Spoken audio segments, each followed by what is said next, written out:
Hello అందరికీ. ఈరోజు mental ability గురించి మనం మాట్లాడుకుందామండి. మెంటల్ ఎబిలిటీని ఫోర్ పార్ట్స్గా డివైడ్ చేశాము. Reasoning, logical reasoning, arithmetic, data interpretation.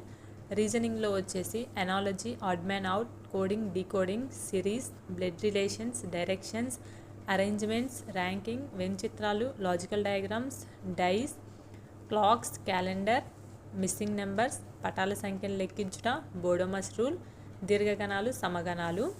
And second part logical రీజనింగ్లో వచ్చేసి తీర్మానాలు, ప్రకటనలు, ఊహలు, ప్రకటనలు, వాదనలు, చర్య, ప్రతిచర్య ఉన్నాయండి. అలాగే థర్డ్ పార్ట్ వచ్చేసి అంకగణితంలో మెయిన్గా సంఖ్యా వ్యవస్థ, నిష్పత్తి, అనుపాతం, భాగస్వామ్యం, యావరేజెస్, ఏజెస్, మిశ్రమాలు ఉన్నాయి. అండ్ ఆల్సో శాతాలు, కాలం పని, కాలం దూరం, క్షేత్రమితి, సంఖ్యాక శాస్త్రం.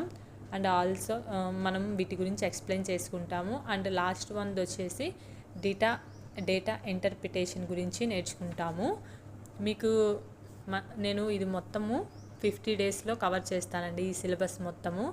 మీకు ఎవరికైనా ఇంట్రెస్ట్ ఉంటే ప్లీజ్ నా ఛానల్ని సబ్స్క్రైబ్ చేయండి. డైలీ ఒక వీడియో అనేది నేను అప్లోడ్ చేస్తాను. Please support friends. Thank you.